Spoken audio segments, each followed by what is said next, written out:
Hey guys, so Lord here, back in with another action figure review. Today we'll be taking a look at the Turtles of Greyskull, Master of the Universe Origins, whatever the Sam Hill you want to call it at this point. I was going to call this figure a pain in the ass, but it turns out it wasn't exactly a Wal-Mart exclusive. It was indeed somewhat of a fan channel exclusive because I got mine on Big the Bad Toy Store. That said, what on earth are we talking about? We are talking about King Hiss, aka the Foot Soldier, brought to us by the fine folks over at Mattel. So if you got the Shredder, or if you got Super Shredder, you could put a couple of these guys with them. I myself might grab one more of these, but for now, I might just keep it as a King Hiss. I'm not 100% sure, but what I wanted to do in this review was show you guys the transformation from Foot Soldier to King Hiss. That way you get both looks in one video. Ain't that some shit? So, why don't we cut right to the chase and get to the meat and taters of this review and take a look see at all the Foot Soldier King Hiss has to offer. In terms of accessories, we got the obligatory piece of cardboard that comes with a lot of these store exclusive Motu figures now. Whatever. And then of course we got the snake bits. We got the two upper arms here. Now all these heads have hinged jaws, by the way. So you can open and close the mouths. They also rotate here, and then of course they have the disc hinge back here. I like to keep these up like this, that way they're kind of out of the way of the other ones. Which, by the way, here are the other ones. Now, here's the deal with this. You could put another one of these on top of here. So some psycho motherfucker is probably going to buy like 20 of these and just have one of these going up to a ceiling. More power to you, because that's not stable.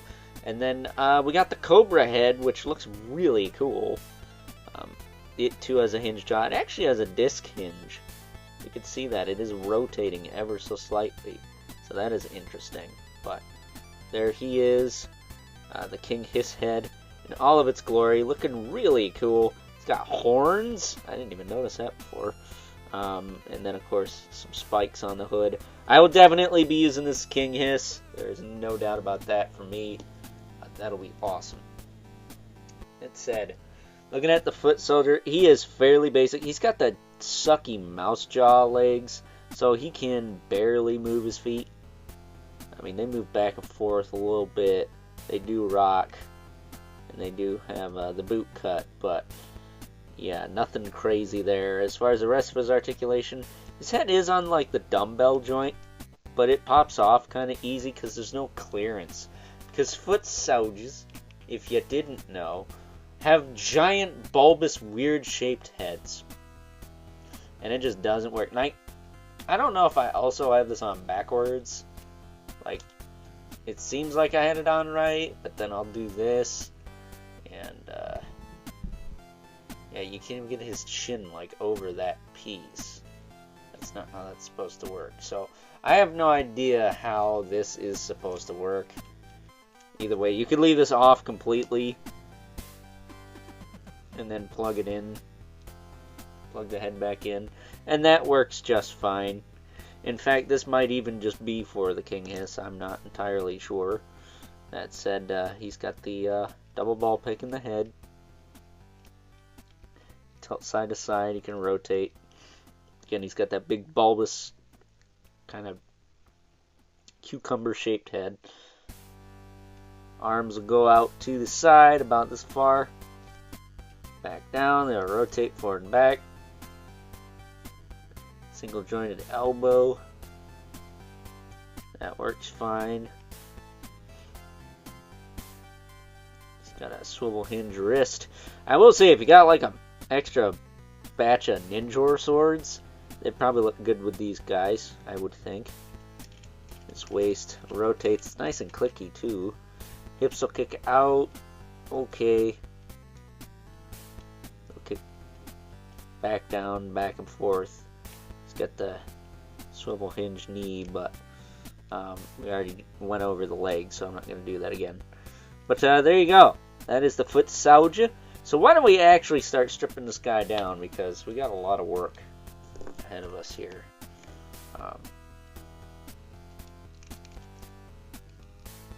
His gauntlets do have a tendency to pop off too. Just in case you're wondering.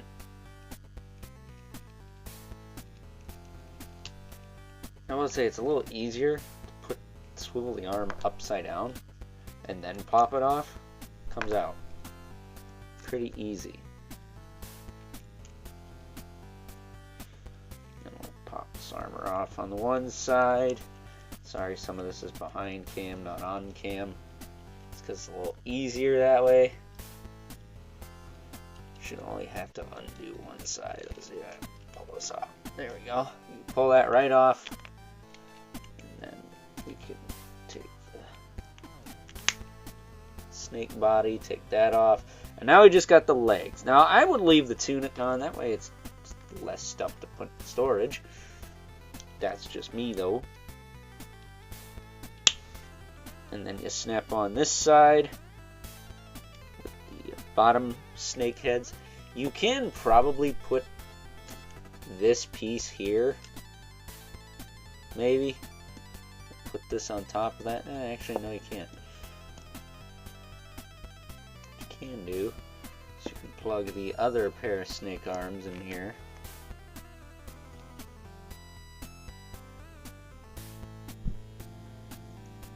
Like so. This left shoulder socket is not the tightest thing on mine, but it is what it is. Where did I put the other arm? There it is.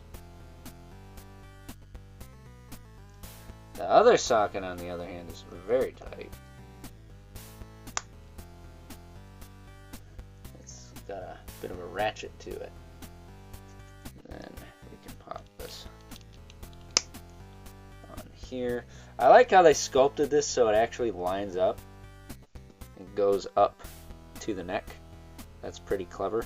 But now we have a King Hiss with 4 of these little snakes hanging off him instead of just the 2. I think it gives him a presence that he desperately needed, because he was a bit of a bitch in the mini comics. Like literally everyone was stepping on him. I mean, at one point it was kind of funny, but after a while it's like, this is supposed to be King Hiss. What the? Like the 2000X one wouldn't have took that shit. I will put the Cobra head on here, because this actually helps pin this armor plate down. And there you have it. There is mutant, I believe it's mutated King Hiss, or just King Hiss.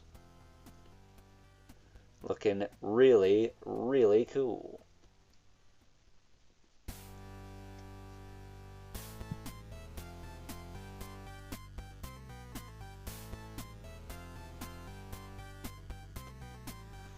Very much like a big, scary, snaky snake, if I do say so myself. Almost a Hydra. He's got, he's a couple heads shy of being a Hydra. That said, he gets ridiculously tall when he's combined like this. So, why don't we pan the camera up so you can see just how tall he is. There you go. We'll bring in our 2 regulars. Mythic Legion's Brother Mandibolith, right here. As long as this guy will stay up. I will say, these feet, while they are kind of long, they're not the sturdiest things ever. I wish he had somebody else's feet. I wish his knees were a little tighter too. The King Hiss body, this thing is going to be going on, that's not going to be a problem. But for now, it is a little tricky. It's a little tricky.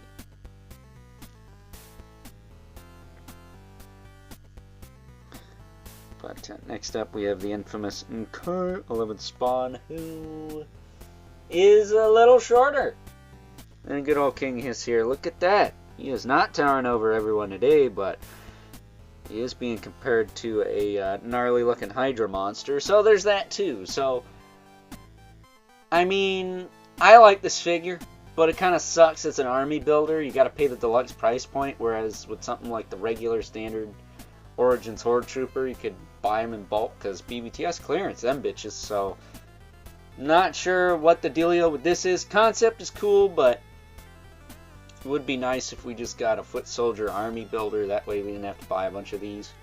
But I'm sure that's not going to happen because they're moving on to Thundercats now. So with that being said, it's time now that we move right along and take a look. Or actually, wrap things up with some final thoughts. Overall, and aside from making good old King Hiss here an army builder, I think we can all say that this is hands down the best King Hiss figure we've ever gotten in the life of the Origins line. Even though it's part of goddamn Turtles of Greyskull, I gotta give it to the fine folks over at Mattel in saying that yes, this is way cooler than the standard Origins King Hiss, who just looked like some kind of goon that you'd see whacking it in the corner. So, with that being said, hope you guys enjoyed this review. Until next time, I'll catch you guys later.